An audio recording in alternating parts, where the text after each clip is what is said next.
There are very few examples more powerful about how social media is being utilized as in the Oscar Pistorius bail hearing that's happening in the Magistrates Court in Pretoria. Louis Eksteen joins us now, Managing Director at Twisted Toast. And you were astounded earlier, Louis Eksteen, when I read the following stats to you. Thursday morning last week, just before the Oscar Pistorius story broke, Barry Bateman, my colleague, had 9,000 followers. By Monday afternoon, 40,000. This morning, 52,000. And this evening, that number has doubled from 52,000 to over 102,000 followers around the world of people who are obsessed with what is happening in the Oscar Pistorius bail hearing. It's the Batemanomics of Twitter. Batemanomics. It's just unbelievable, Bruce. I'm astounded, as you said. And when you started talking, I just checked his followers, and I'm going to check it right at the end of our conversation again, and we can just see how many he went up with. So how many has he got right now? 102,160. Okay, 102,160. Let's carry on. I mean, it illustrates the phenomenon of Twitter. Or is it the phenomenon of Barry Bateman? It's a combination of those, and it's two different subjects. Barry is a brilliant journalist. He's clearly had training as a journalist, or he's got experience as a journalist. And there's a whole range of factors that make him so good in this particular case. He's Pretoria-based. He knows that area extremely well. He's got sources.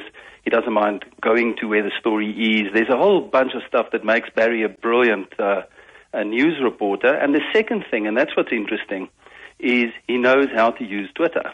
And in Twitter is about instantaneous gratification. I want information now. I want it before anybody else gets it, and I'm going to follow the individual who's most likely to give that to me. Yeah, there's more users of Twitter than that, because you can also act as a link engine and all of those things. But in this instance, he's acting as a live microblogger. Microblogging, has sort of come up as a journalism form. But he's a supreme artist in this field, and he does all the technical things right without losing the soul of what he's talking about. For instance, he hashtags all of his tweets correctly right at the beginning of the tweet, and he never stops tweeting. Another interesting statistic about Barry Bateman's Twitter feed is that he has tweeted 15,608 times. So he's prolific on Twitter. So he's doing everything right. Okay, so he's doing everything right, plus there is the phenomenon, and ultimately anybody who's going to be making any money out of what Barry is doing is Twitter, because the influence of Twitter, of course, is spreading through the phenomenon that we're seeing in what's happening in South Africa right now. Yeah, but what's interesting about Barry, and that's where the Batemonomics come in, is he can become the Ariana Huffington of South Africa if he wants to be.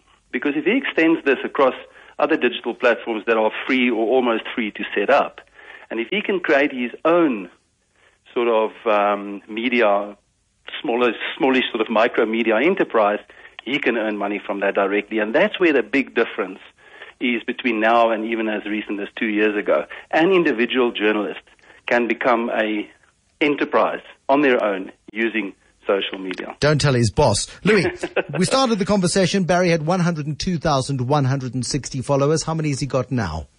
Let me just refresh here. 269. 269. So in a matter of minutes, he's acquired another 130 followers. Louis Eksteen, Managing Director of Twisted Toast, talking about the phenomenon of Batemanomics on The Money Show.